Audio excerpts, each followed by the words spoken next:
Maana umenitia kwa huku unanitishia. Kutefingo unajua kwa nini nimekutia kwa huku? Sio katusikia. Maana kuna msiba sasa usije kama tunafanya mambo ya ajabu. Alifio.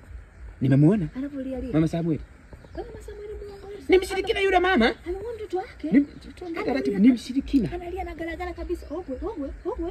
Baba nimeshangaa. Katika vitu vya ajabu sijai kuviona toka hii dunia iyumbo mabaya kwetu. Na mimi mama na muogopa sio simali muona mmeo. Inongo hisi marafia sikasi ya kumpangira. Wewe panani mkamgu wangu ngoja. Na roho mama tujobe panani. Ogwe. Yule mama kujana. Yule ndo aliyemloga mume wake ndo mpaka amefariki. Si ndio ni yeye? Tena alifanya mume wake atuonekane anaumwa kisukari. Umeona? Kumbe uongo. Ndo unaona sasa taarifa mambo ya ajabu. Kamloga. Na yule mama ndo alimloga nani? Samuel. Samuel si ndo alikuwa amempa mimba nani? Amempa mimba mtoto wake yule Salome.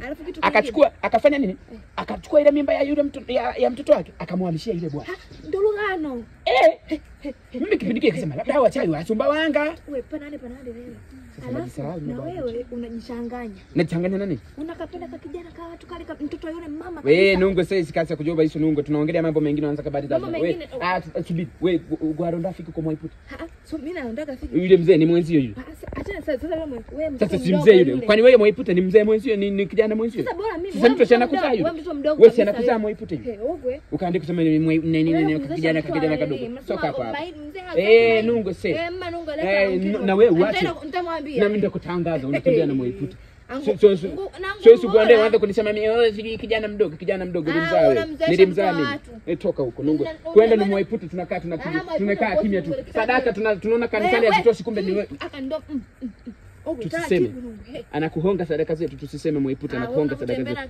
Wewe anapokuhonga Mwaiputa sadaka zetu, ndaenda kusema msibani unawasema. Na mimi naenda kusema msibani unawasema. Na mimi naenda kusema unatembea na Mwaiputa na tukae na fungu la 10 tunatoa, tunaona sisi ile jengo alimaliziki kwa sababu yenu. Nyinyi mnaongana sadaka zetu, endeleeni.